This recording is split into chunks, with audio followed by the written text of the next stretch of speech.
여러분은 2025년에 무언가가 극적으로 변했다는 것을 느끼셨나요?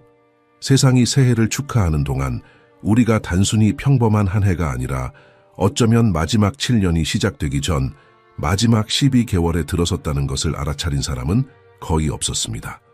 지난 몇 달 동안 우리가 목격한 사건들이 정치적 우연이나 고립된 자연재해가 아니라 2026년을 종말의 문턱으로 직접 가리키는 9가지 구체적인 성경 예언의 문자적 성취였다는 것을 발견한다면 어떨까요? 바로 이 순간 여러분이 이 영상을 보고 있는 동안 예언적 힘들이 사도들의 시대 이후로 볼 수 없었던 방식으로 정렬되고 있습니다. 마음을 준비하십시오. 왜냐하면 여러분이 곧 발견하게 될 것은 우리가 살고 있는 시대에 대한 여러분의 이해를 완전히 변화시킬 것이기 때문입니다. 2500년도 더 전에 선지자 스가랴는 누구라도 전율하게 만들 환상을 받았습니다. 스가랴서 12장 2절과 3절에서 하나님은 절대적으로 놀라운 것을 선포하십니다. 보라, 내가 예루살렘으로 그 사면 모든 민족에게 혼축해 하는 잔이 되게 할 것이라. 예루살렘이 에워싸일 때에 유대까지 미치리라. 그날에는 내가 예루살렘으로 모든 국민에게 무거운 돌이 되게 하리니 그것을 드는 모든 자는 크게 상할 것이라. 천하 만국이 그것을 치려고 모이리라. 생각해 보십시오. 예루살렘 크기의 도시가 전 세계적 긴장의 진원지가 되고 온 세상이 그것을 대적하기 위해 눈을 돌리게 되는 것입니다. 이것은 스가랴 시대에는 불가능해 보였지만 2025년에 우리는 정확히 이것이 우리 눈앞에서 구체화되는 것을 목격했습니다. 2025년 1월은 많은 정치 분석가들이 이스라엘 건국 이래 가장 폭력적인 해라고 부른 것의 시작을 기록했습니다. 가자 지구의 군사작전은 세계가 결코 본 적 없는 방식으로 강화되었습니다. 하지만 거기서 멈추지 않았습니다. 7월에 대부분의 사람들이 여름 휴가에 집중하고 있을 때 이스라엘은 헤즈볼라에 맞서 레바논에서 조율된 공세를 시작했고 동시에 이란 영토에서 전략적 공격을 수행하여 이스라엘뿐만 아니라 지역 전체의 안정을 위협하는 핵시설을 타격했습니다. 이스라엘 크기의 국가가 동시에 여러 전선에서 여러 적들과 맞서는 데 필요한 용기를 상상해 보십시오. 그러나 여기 많은 사람들이 알아차리지 못한 것이 있습니다. 이것은 단순한 군사 전략이 아니라 실시간으로 펼쳐지는 성경 예언이었습니다. 이스라엘이 자신의 존재를 방어하는 동안 유엔 본부의 복도에서는 훨씬 더 불안한 일이 벌어지고 있었습니다. 이스라엘을 비난하고 그 나라를 체계적으로 고립시키는 결의안이 차례로 통과되었습니다. 런던에서 시드니까지, 파리에서 상파울루까지 전 세계 수도에서 시위가 폭발했습니다. 보이콧, 제재, 심지어 유대 국가의 해체를 요구하는 플래카드들이 나타났습니다. 스가랴의 예언을 다시 생각해 보십시오. 천하 만국이 그것을 치려고 모이리라. 이웃 나라들이나 지역 경쟁국들만이 아니었습니다. 말 그대로 온 세상이 한 도시, 한 나라를 향해 돌아서고 있었습니다. 혼칙해 하는 잔이 말씀이 예언한 그대로 정확히 제공되고 있었습니다. 그러나 예루살렘을 혼칙해 하는 잔으로 묘사하는 이 이미지는 무엇을 의미할까요? 고대에 누군가 독이 든 잔을 마시면 쓰러지기 전에 통제할 수 없이 떨기 시작했습니다. 하나님은 예루살렘을 파괴하려고 시도하는 어떤 나라든 자신의 파멸을 일으킬 잔을 마시게 될 것이라고 말씀하고 계십니다. 역사에서 이스라엘을 지우려고 시도한 모든 제국은 떨다가 무너졌습니다. 이집트, 아수르, 바벨론, 페르시아, 그리스, 로마. 그리고 2025년에 우리는 현대 국가들이 이스라엘 문제를 다루려고 시도하면서 비틀거리는 것을 보았습니다. 예언은 또한 예루살렘을 그것을 옮기려는 자를 산산조각 내는 무거운 돌로 말합니다. 국제적 좌절, 외교적 긴장, 평화협정의 연속적인 실패를 관찰해 보십시오. 마치 온 세상이 하나님께서 직접 그 자리에 놓으신 바위를 들어올리려고 시도하는 것 같습니다. 이제 여러분의 심장을 뛰게 해야 할 것은 다음과 같습니다. 만약 2025년이 예루살렘에 대한 전 세계적 포위가 극적으로 강화된 해였다면 이것이 2026년에 대해 무엇을 의미할까요? 예언은 포위로 끝나지 않습니다. 그것은 하나님께서 직접 예루살렘을 방어하시고 그것을 대적해 오는 군대들을 파괴하시는 직접적인 신적 개입을 계속 묘사합니다. 우리는 이 개입의 문턱에 있는 것일까요? 2025년의 사건들은 최후의 대결을 위한 리허설이었을까요? 이스라엘에 관한 모든 헤드라인, 유엔의 모든 결의안, 대도시 거리의 모든 시위는 예언적 시계가 단지 돌아가고 있을 뿐만 아니라 자정을 향해 가속화되고 있다는 확인입니다. 그러나 예루살렘에 제공된 혼취케 하는 잔은 쏟아지고 있는 일련의 심판 중 첫 번째 잔에 불과합니다. 왜냐하면 세상이 거룩한 도시를 향해 돌아서는 동안 또 다른 예언적 성취가 예수님 자신의 말씀에서 메아리쳤기 때문입니다. 그것은 나라들을 더욱 떨게 만들 무언가에 대해 경고하는 것이었습니다. 감람산에 앉아 예루살렘의 파노라마 전망을 앞에 두고 예수 그리스도께서 직접 마지막 날에 정확히 무슨 일이 일어날지 묘사하시는 것을 듣는다고 상상해 보십시오. 마태복음 24장 6절과 7절에서 예수님은 선포하십니다. 난리와 난리의 소문을 듣겠으나 너희는 삼가 두려워하지 말라. 이런 일이 있어야 하되 아직 끝은 아니니라. 민족이 민족을, 나라가 나라를 대적하여 일어나겠고. 이 말씀들은 거의 2000년 전에 발해졌지만 2025년 10월에 그것들은 온 세상이 숨을 죽이게 만든 강도로 메아리쳤습니다.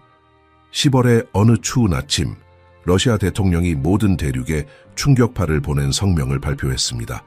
수십 년 만에 처음으로 직접적인 핵 위협이 명시적이고 공개적으로 이루어졌습니다. 그것들은 외교적 암시나 공허한 정치적 수사가 아니었습니다. 우크라이나 분쟁에서 전술 핵무기 사용에 대한 구체적인 경고였습니다. 생각해 보십시오.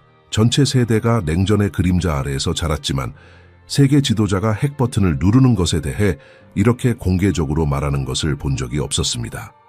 주식시장이 폭락했습니다. 60년대 이후로 버려졌던 방공호가 다시 열렸습니다. 유럽 전역의 가족들이 식량과 물을 비축하기 시작했습니다. 전쟁의 소문이 만질 수 있는 공포로 변했습니다.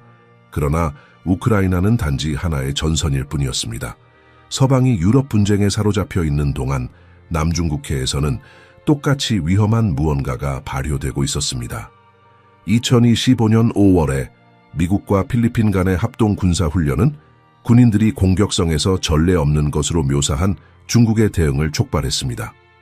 중국 군함들이 침략을 위한 리허설처럼 보이는 힘의 과시로 대만을 포위했습니다. 전투기들이 의도적인 도발로만 설명될 수 있는 패턴으로 영공을 침범했습니다. 그리고 여기 심각성을 깨닫게 해야 할 세부 사항이 있습니다. 군사 분석가들이 중국 대만 분쟁과 관련하여 만약이 아니라 언제라는 표현을 사용하기 시작했습니다. 거기서 끝나지 않았습니다.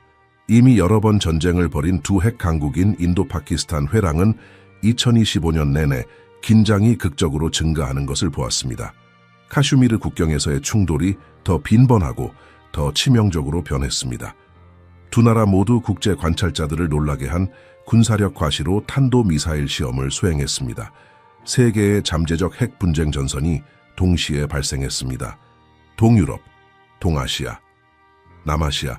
예수님은 우리가 전쟁과 전쟁의 소문에 대해 듣게 될 것이라고 말씀하셨지만 우리가 2025년에 경험한 것은 소문 이상이었습니다. 그것들은 리허설이었습니다. 준비였습니다. 전략적 배치였습니다. 여기 이것을 예언적으로 중요하게 만드는 것이 있습니다. 예수님은 단순히 고립된 분쟁을 예측하고 계신 것이 아니었습니다. 그분은 그분의 재림 직전 시기를 특징 짓는 전 세계적 군사 불안정성의 패턴을 묘사하고 계셨습니다. 민족이 민족을, 나라가 나라를 이라는 구절은 헬라어로 단순한 양자 간 분쟁이 아니라 일반화된 전쟁 상태를 의미합니다. 그리고 우리가 2025년에 본 것은 무엇입니까? 여러 대륙의 여러 나라들이 여러 분쟁을 위해 배치되었습니다. 지정학적 판이 훨씬 더 큰 무언가를 위해 준비되고 있었습니다. 만약 2025년이 전쟁의 소문이 천둥처럼 커진 해였다면 2026년은 이 소문들이 현실로 폭발하는 해가 될 수 있습니다. 그러나 전쟁에 대한 예수님의 말씀은 더 큰 예언적 그림의 일부에 불과했습니다. 왜냐하면 나라들이 무장하는 동안 2600년 전에 예언된 고대 동맹이 무시할 수 없는 방식으로 형성되기 시작했기 때문입니다. 너무나 구체적이고 너무나 상세하며 단순한 인간의 추측일 수 없을 정도로 불가능한 예언이 있습니다. 그것이 여러분의 눈앞에서 성취되는 것을 볼 때 성경의 신적 기원을 부인할 수 없습니다.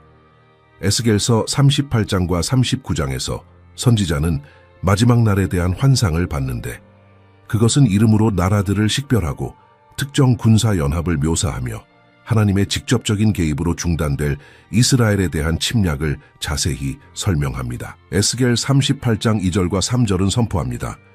인자야 너는 마곡 땅에 있는 곡 곧 메섹과 두발 왕에게로 얼굴을 향하고 그를 쳐서 예언하여 이르기를 주 여호와께서 이같이 말씀하시되 메섹과 두발 왕 고가 내가 너를 대적하여 이스라엘과 이란의 지원을 받는 레바논 시아파 민병대 헤즈볼라가 2006년 전쟁 이후 가장 격렬한 분쟁에 돌입했습니다. 그러나 여기 대부분의 사람들이 놓친 세부 사항이 있습니다. 헤즈볼라가 사용한 드론은 레바논 기술이 아니었습니다. 그것들은 최신 이란 드론이었고 일부는 여전히 눈에 보이는 페르시아 표시가 있었습니다. 샤헤드 136 무인 항공기가 이스라엘 북쪽 국경을 넘었는데 이는 정확히 에스겔이 북쪽에서 오는 침략에 대해 예언한 것과 같았습니다. 고대 페르시아가 현대의 대리인들을 통해 공격하고 있었습니다. 그러나 이것을 진정으로 무섭게 만드는 것은 배후에서 형성되고 있는 더 큰 동맹입니다. 2025년 내내 러시아, 이란, 중국은 전례 없는 합동 군사 훈련을 실시했습니다. 3월에 세 나라의 해군 함대가 인도양에서 군인들이 역사상 가장 큰 합동 해군 훈련으로 묘사한 기동을 수행했습니다. 8월에 지상군이 러시아 영토에서 함께 훈련했는데 정보 유출에 따르면 특별히 중동에서의 작전을 시뮬레이션하는 시나리오였습니다. 11월에 중국 방공 시스템이 러시아 레이더와 통합되어 모스크바에서 테헤란까지 포함하는 네트워크를 만들었습니다. 에스겔의 예언을 다시 생각해 보십시오. 곡, 마곡, 바사가 군사 동맹으로 연합되었습니다. 에스겔의 예언은 이 연합이 구름이 땅을 덮음같이 이스라엘 위로 내려오는 것을 묘사합니다. 그리고 여기 모든 그리스도인이 주목해야 할 요소가 있습니다. 하나님은 이 침략이 일어나도록 허락하셔서 나라들 앞에서 그분의 능력과 거룩함을 나타내십니다. 에스겔 38장 23절은 선포합니다. 이와 같이 내가 여러 나라의 눈에 내 존대함과 내 거룩함을 나타내어 나를 알리리니 그들이 나를 여호와인 줄 알리라. 이 전투는 단순히 지정학적인 것이 아닙니다. 신학적입니다. 하나님께서 그분의 지고함을 드러내시는 무대입니다. 만약 2025년이 우리가 예언적 참가자들이 판 위에 정렬되는 것을 본 해였다면 2026년은 그들이 움직임을 만드는 해가 될 수 있습니다. 기술이 배치되었습니다. 동맹이 형성되었습니다. 전략적 이익이 정렬되었습니다. 에스겔은 이것을 2600년 전에 보았습니다. 우리는 지금 그것을 보고 있습니다. 그러나 군대가 땅에 정렬되는 동안 똑같이 불안한 무언가가 하늘에서 일어나기 시작했습니다. 왜냐하면 마지막 날에 대한 예언은 단지 지상 전쟁만을 말하는 것이 아니라 가장 회의적인 사람들조차 초자연적인 힘이 작용하고 있는지 의문을 갖게 만들 하늘의 심판에 대해 말하기 때문입니다. 역사에는 하늘이 찢어져 앞으로 올 것의 표본을 땅 위에 쏟아붓는 것처럼 보이는 순간들이 있습니다. 요한계시록 8장 7절은 첫 번째 천사의 심판을 묘사합니다. 첫째 천사가 나팔을 부니 피 섞인 우박과 불이 나와서 땅에 쏟아짐에 땅의 3분의 1이 타서 사위고 수목의 3분의 1도 타서 사위고 각종 푸른 풀도 타서 사위더라. 수세기 동안 신학자들은 이 묘사가 문자적인지 상징적인지 논쟁했습니다. 2025년 1월은 수백만 명을 충격 상태로 만든 방식으로 이 질문에 답했습니다. 로스앤젤레스, 천사들의 도시는 아이러니하게도 지상 지옥의 무대가 되었습니다. 1월 중순에 시작된 화재는 빠르게 캘리포니아 역사상 가장 큰 화재 재난으로 변했습니다. 그러나 그것들은 일반적인 화재가 아니었습니다. 목격자들은 초자연적으로 보이는 무언가를 묘사했습니다. 도시 위의 하늘은 단순히 연기로 회색이 된 것이 아니라 피처럼 붉게 변했습니다. 사진가들은 요한계시록 책에서 바로 나온 것처럼 보이는 이미지를 포착했습니다. 진홍빛 구름을 통해 걸러진 주홍색 태양이 불신자들조차 성경 구절을 인용하게 만든 묵시적 분위기를 만들어냈습니다. 그날들 로스앤젤레스에 있다고 상상해 보십시오. 여러분은 일어나서 창밖을 내다보지만 캘리포니아의 푸른 하늘 대신 깊고 위협적인 붉은색을 봅니다. 제가 더러운 눈처럼 하늘에서 떨어져 자동차 집 거리를 덮습니다. 매 호흡이 폐를 태웁니다. 공기는 파괴의 맛이 납니다. 그리고 나서 여러분은 깨닫습니다. 이것은 단순한 연기가 아닙니다. 그것들은 하늘에서 떨어지는 백열 조각들로 어디에 착륙하든 새로운 화재 지점을 점화시킵니다. 불과 우박이 땅에 쏟아짐에는 더 이상 먼 은유처럼 보이지 않습니다. 여러분 주변의 현실처럼 보입니다. 그러나 여기 주류 언론이 완전히 무시한 세부 사항이 있습니다. 파괴의 규모입니다. 예언은 땅의 3분의 1이 타는 것에 대해 말합니다. 로스앤젤레스와 그 주변 지역은 너무나 광대한 지역을 나타내서 위성 이미지를 볼 때 대도시 지역의 3분의 1이 말 그대로 불타고 있거나 이미 소비되었습니다. 전체 동네가 재로 변했습니다.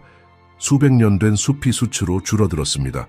특정 지역의 황폐화는 너무나 완전해서 구조팀이 이전에 집, 거리, 공동체가 어디에 있었는지 식별할 수 없었습니다. 예언적 상징은 더욱 깊어집니다. 요한계시록은 피 섞인 불을 묘사합니다. 목격자들과 바이럴 영상은 특별히 불안한 무언가를 보여주었습니다. 재와 백열 파편의 비가 땅의 붉은 얼룩처럼 보이는 패턴을 만들었습니다. 과학자들은 산화와 연소 중인 특정 광물이 어떻게 이 효과를 일으키는지 설명했지만 과학적 설명이 예언적 영향을 감소시키지 않습니다. 하나님은 초자연적 약속을 성취하기 위해 자연적 과정을 사용하실 수 있습니다. 중요한 것은 단지 어떻게 일어났는가가 아니라 거의 2000년 전에 묘사된 것과 정확히 같이 일어났다는 것입니다. 그리고 로스앤젤레스는 고립된 사건이 아니었습니다. 2025년 내내 전례 없는 규모의 화재가 여러 대륙을 강타했습니다. 호주가 다시 황폐화되었습니다. 아마존의 일부가 보전 노력에도 불구하고 불타고 있습니다. 캐나다의 북방림이 우주에서 보이는 불길에 소비되었습니다. 마치 전체 행성이 동시에 연소되고 있는 것 같았습니다. 3분의 1이 최후의 심판을 위해 준비되고 있었습니다. 만약 2025년이 우리에게 하늘의 불의 전주곡을 보여주었다면 나팔이 계속 울릴 때 2026년은 무엇을 준비하고 있을까요? 그러나 현대 도시들 위에 하늘에서 떨어지는 불은 단지 한 종류의 심판이었습니다. 왜냐하면 로스앤젤레스가 불타는 동안 특정 도시에 대한 또 다른 고대 예언이 부인할 수 없는 방식으로 성취되고 있었기 때문입니다. 세상에는 인류 역사에서 계속해서 거주된 가장 오래된 도시라는 칭호를 가진 도시가 있습니다. 시리아의 수도 다마스쿠스는 4000년 이상 동안 제국들이 일어나고 무너지는 것을 목격해왔습니다. 그 시장들, 거리들, 성벽들은 성경의 족장들 이전으로 거슬러 올라가는 이야기를 들려줍니다. 그러나 선지자 이사야는 약 2700년 전에 이 모든 영속성의 역사와 모순되는 것처럼 보이는 신탁을 선포했습니다. 이사야 17장 1절은 선언합니다. 다메섹에 관한 경고라 보라. 다메섹이 장차 선급 같지 못하고 무너진 무더기가 될 것이며 다마스쿠스는 아수르인들, 바벨론인들, 페르시아인들, 그리스인들, 로마인들, 비잔틴인들, 아랍인들, 오스만인들에게서 살아남았습니다. 무수한 전쟁이 그것을 건드렸지만 결코 완전히 파괴하지 못했습니다. 최근까지 이 예언은 이사야서에서 여전히 완전한 성취를 기다리고 있는 몇 안 되는 것 중 하나로 남아 있었습니다. 그러나 2025년 7월은 이 역사적 궤적에 극적인 변화를 기록했습니다.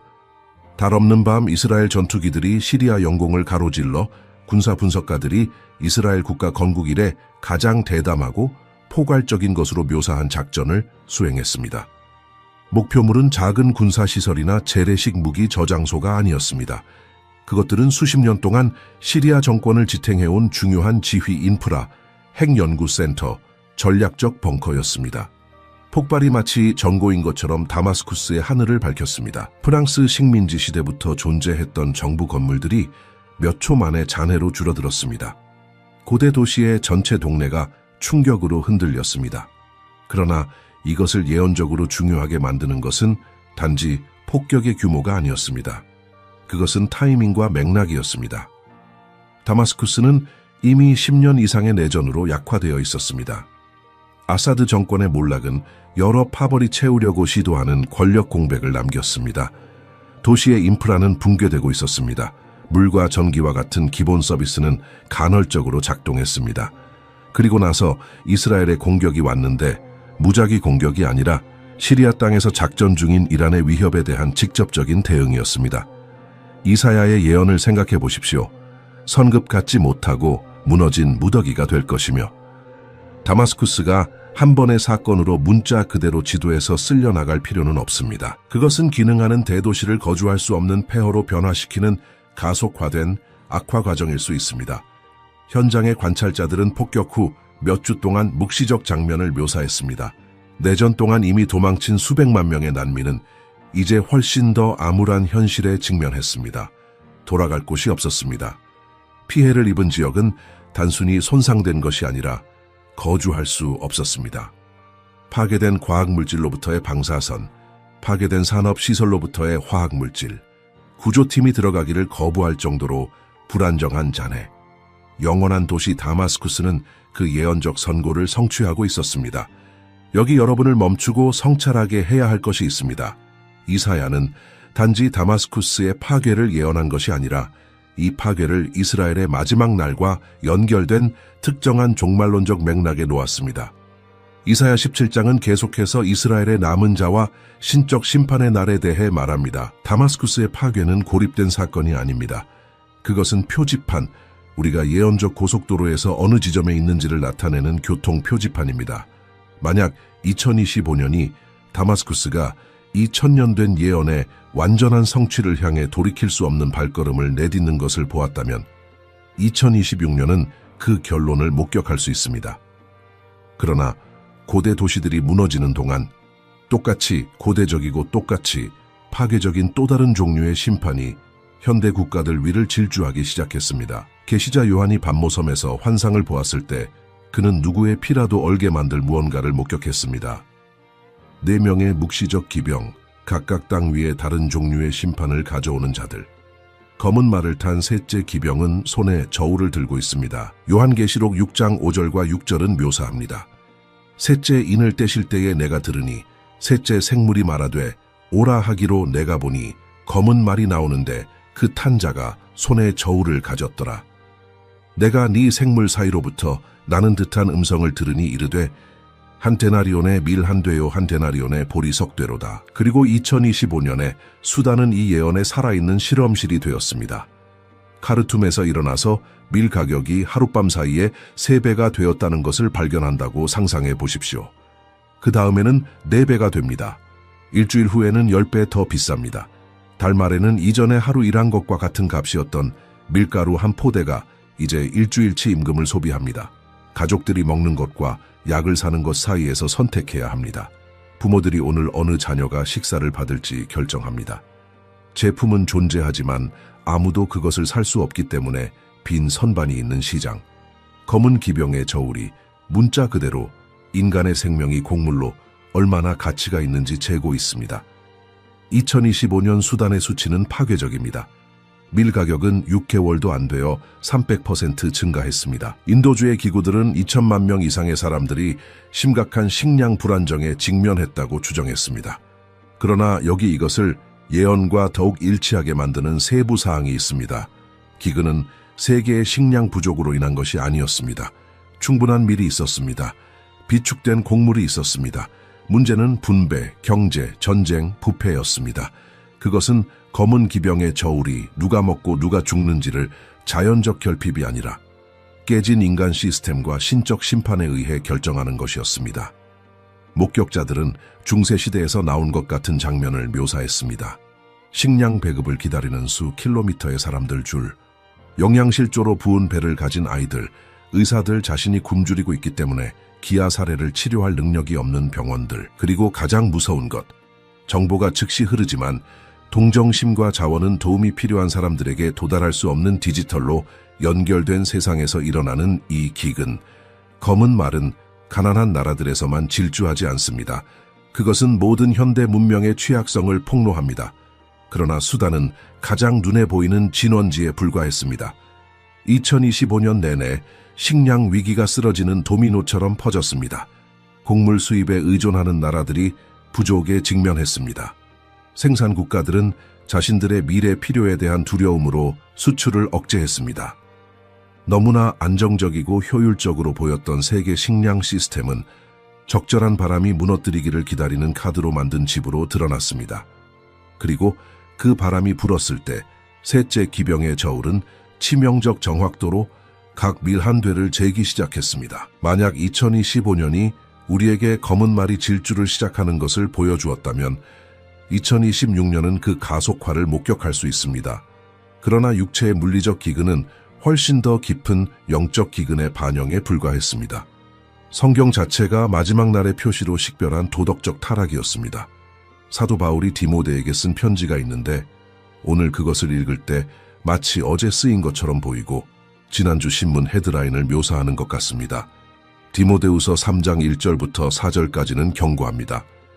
네가 이것을 알라 말세에 고통하는 때가 이르러 사람들이 자기를 사랑하며 돈을 사랑하며 자랑하며 교만하며 비방하며 부모를 거역하며 감사하지 아니하며 거룩하지 아니하며 무정하며 원통함을 풀지 아니하며 모함하며 절제하지 못하며 사나우며 선한 것을 좋아하지 아니하며. 이 특성들의 목록은 단순히 개인적 죄를 묘사하는 것이 아닙니다. 완전한 도덕적 붕괴에 있는 사회를 묘사합니다. 그리고 2025년에 미얀마는 이 예언의 가장 명확한 거울이 되었습니다. 2025년 내내 미얀마에서 일어난 일은 여러분의 영혼이 반항하지 않고서는 묘사될 수 없습니다. 인권단체의 보고서는 이해를 거부하는 수준의 잔혹함을 기록했습니다. 정보를 추출하는 수단으로서뿐만 아니라 오락으로서의 고문, 전투원에게만 국한되지 않고 아이들과 노인을 포함한 민간인에게 의도적으로 향하는 폭력, 군사 목표가 아니라 순수한 악의로 파괴되는 가족 전체. 바울은 사람들이 사나우며 무정하며 자연적 사랑이 없다고 썼습니다. 미얀마는 정확히 그것을 보여주었습니다. 바울이 사용하는 무정하며 라는 용어에 대해 생각해 보십시오. 원래 헬라어로 그것은 아스토르고스인데 문자 그대로 가족의 자연적 애정이 없다는 것을 의미하며 동물들조차 그들의 새끼를 보호하기 위해 가지고 있는 기본 본능이 없다는 것입니다. 미얀마에서 병사들이 자녀들 앞에서 부모를 처형했습니다. 어머니들이 아기로부터 분리되었습니다. 비인간적인 조건에서 죽도록 버려진 노인들. 이것은 단지 전쟁이 아닙니다. 근본적인 인간 동정심의 소멸입니다. 바울이 마지막 날에 대해 예언한 것의 정확한 성취입니다. 사랑이 식어지고 악이 정상화되는 시대. 그러나 미얀마는 고립된 이상 현상이 아니었습니다. 그것은 전 세계적 질병의 증상이었습니다.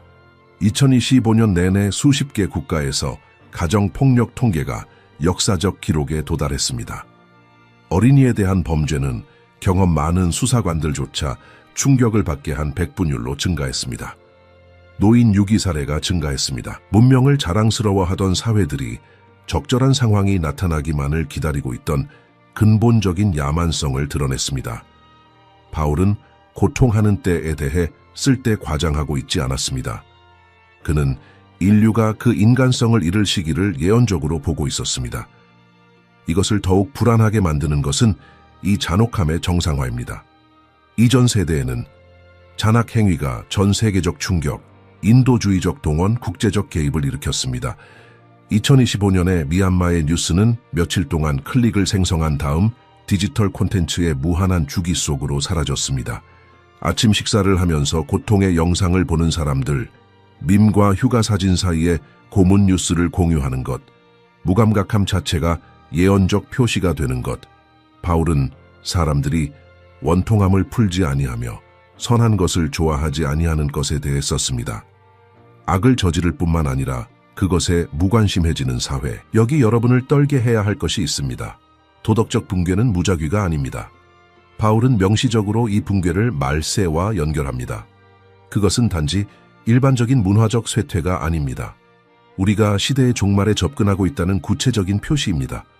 문명과 야만성 사이의 선이 주저없이 넘을 수 있을 정도로 얇아질 때, 자연적 애정이 계산된 잔혹함으로 대체될 때, 사회 전체가 도덕적 나침반을 잃을 때, 우리는 단지 사회학적 경향을 목격하고 있는 것이 아닙니다.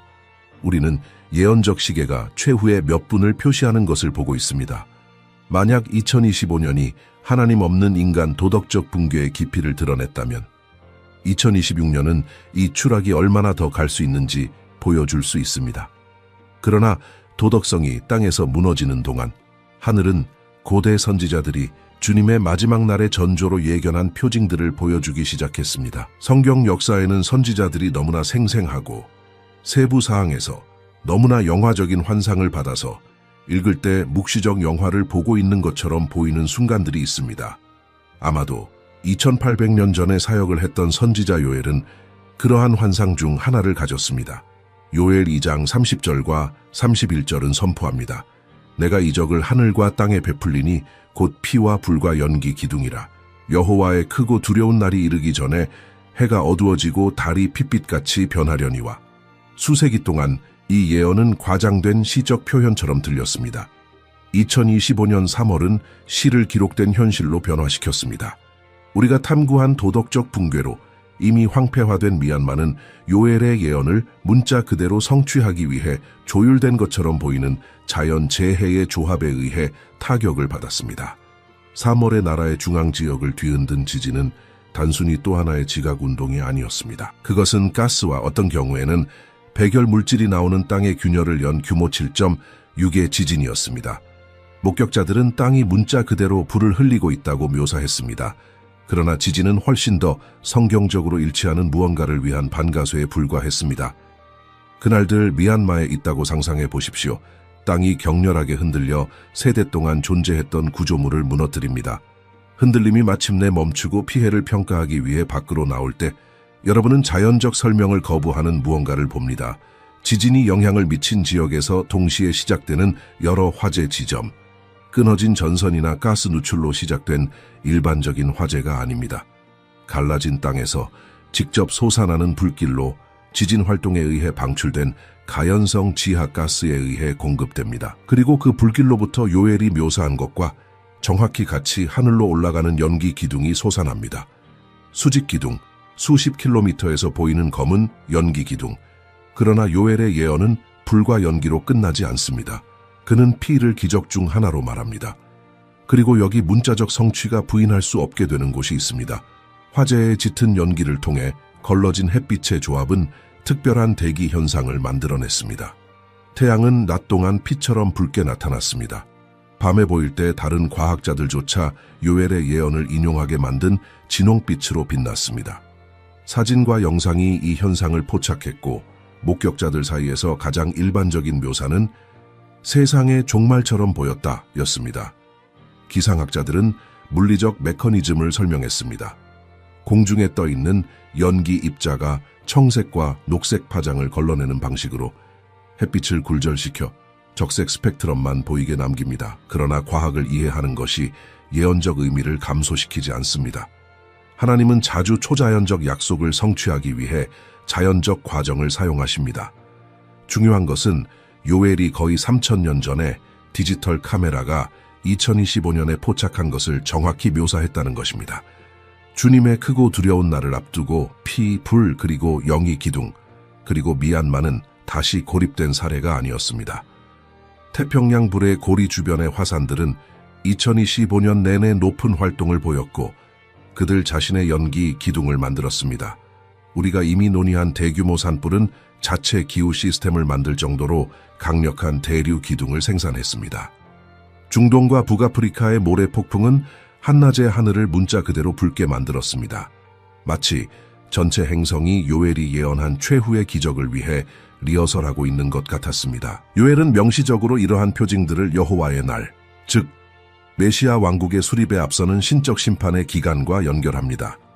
만약 2025년이 우리에게 이러한 하늘과 땅의 기적들의 표본을 주었다면 2026년은 그것들이 예언적 의미를 부인하는 것이 불가능해지는 지점까지 강화되는 해가 될 수 있습니다.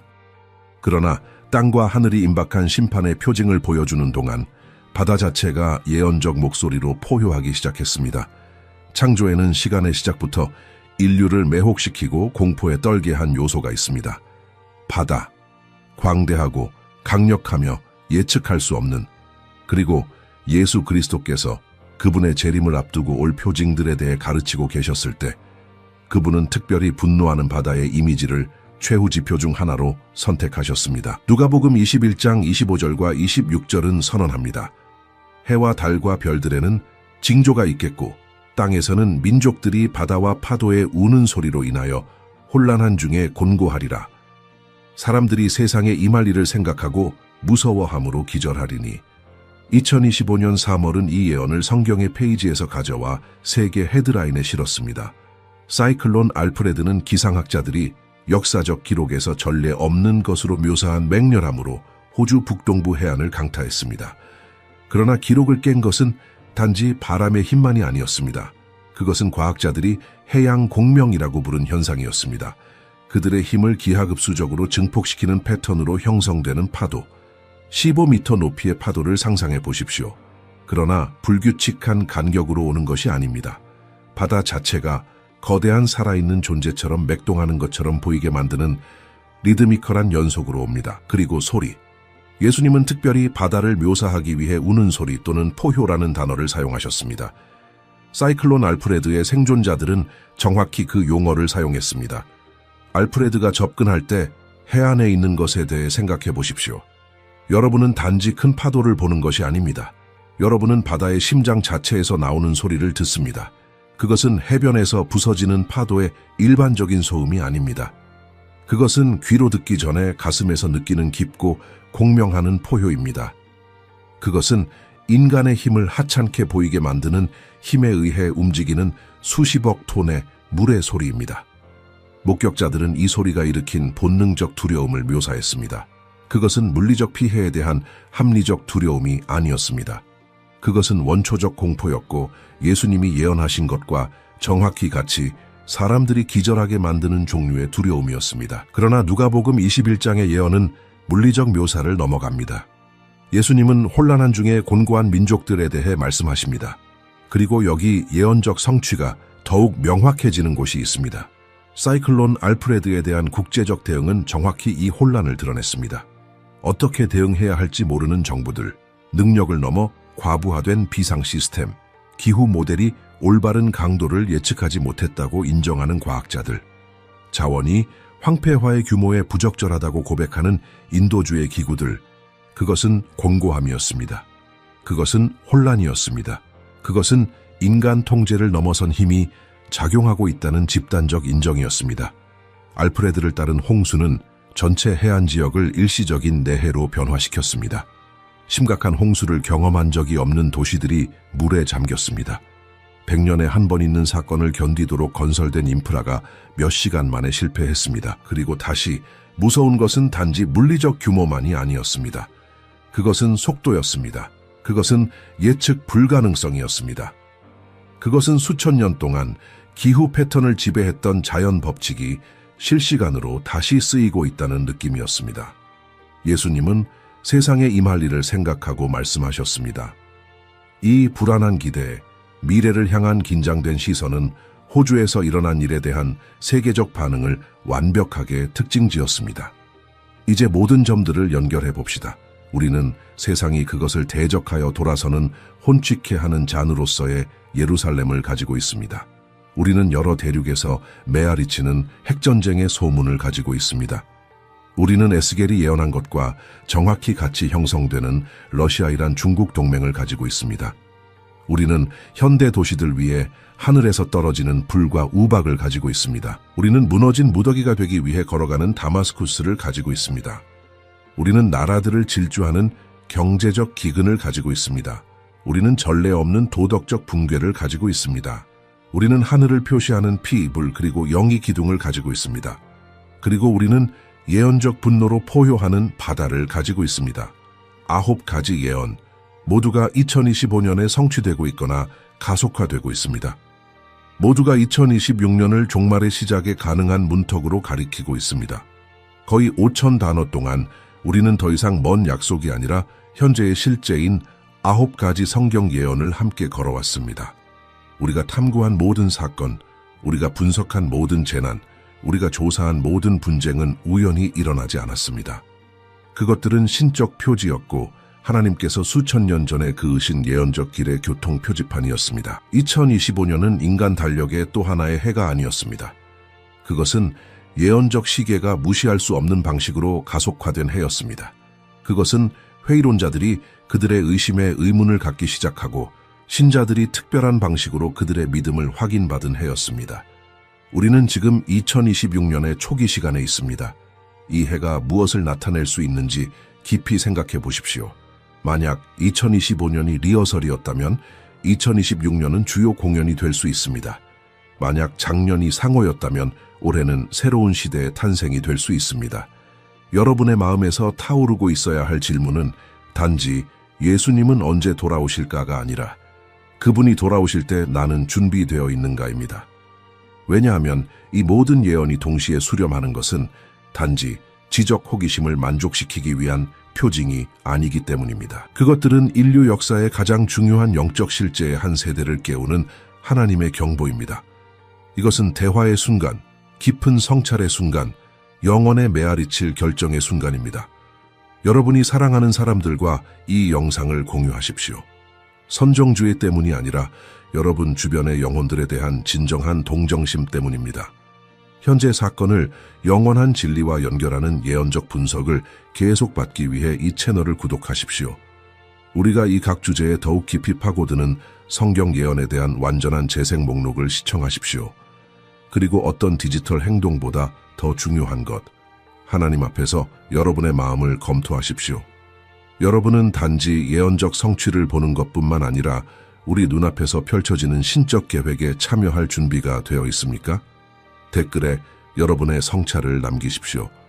이러한 표징을 인식하고 있는 다른 사람들과 대화의 공간을 만드십시오. 왜냐하면 단지 어쩌면 우리는 하나님께서 바라신 모든 말씀을 성취하시는 그분의 신실하심에 살아있는 증인이 되기 위해 역사의 바로 이 순간을 위해 부름받았을지도 모르기 때문입니다.